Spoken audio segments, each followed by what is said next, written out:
نوازیا ہے اپنے بیٹیاں دے تھوڑا ذہن دے وچ اپنے ذہن دے وچ اپنے بچے دی محبت نو لے کے اس امر کو سوچو جب حضرت اسماعیل علیہ السلام کو آپ نے فرمایا اسماعیل اللہ تعالیٰ تیری قربانی چاہتا ہے خدا دی قسم حضرت اسماعیل علیہ فرمان لگے پتہ ہے گلے دی چھری چلنی ہے پتہ ہے کہ ذبح کر دیتا جاواں گا پتہ ہے کہ اللہ تعالیٰ دی راہ پہ قربان ہو جاواں گا ہر بندے دی خواہشات ہوندیاں نے ہر بندے دی اوپینین ہوندیاں نے ہر بندہ سوچدا ہے کہ میں بڑا ہو کے فلاں فلاں بنسا میں بڑا ہو کے فلاں کام کرسا اللہ تعالیٰ دے نبی دے اس پیارے بچے کو ہی پتہ ہے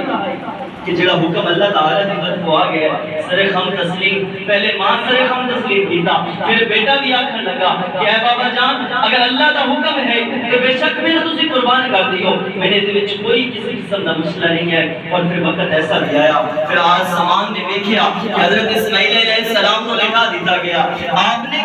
حضرت اسماعیل علیہ فرمان لگے اے ابا جان اپنی اکھاں تے پٹی بن لو آپ نے پوچھا او کیوں فرمایا کہ ایسا نہ ہو کہ بیٹے دی محبت دے وچ آ کے تسی جڑا اللہ تعالیٰ دی طرف حکم ہے اس تو پھر نہ جاؤ ایسا نہ ہو جاوے کہ تہاڈا ارادہ چینج ہو جاوے کیونکہ بچے نو ذبح کرنا کوئی چھوٹی جی گل نہیں ہے اپنے بیٹے نو قربان کر دینا اج اسی ایک سال بکرا یا کوئی چیز پال لگی نا تو جب اس کو ذبح کرنے لگتے تو چھوٹے چھوٹے بچے بڑے معصوم جہاں چہرہ لے کے آئے ہیں کہ ابا جان اس کو ذبح نہ کرے اس سے ہمیں محبت ہے پورا سال ہم نے اس کو پالا ہے چند دن دی مانوس ہوئیں گے محبت ہوئیں گی اور پھر میرے دوستو لخت جگر ہے بڑھاپے دی عمر دے وچ اللہ تعالیٰ عنایت فرمایا ہے پھر سوچو حضرت اسماعیل نے بابا جان اپنی اکھاں تے پٹی بن لو پٹی بننے کے بعد ایسا نہ ہوئے کہ تمہارے دل دے وچ میری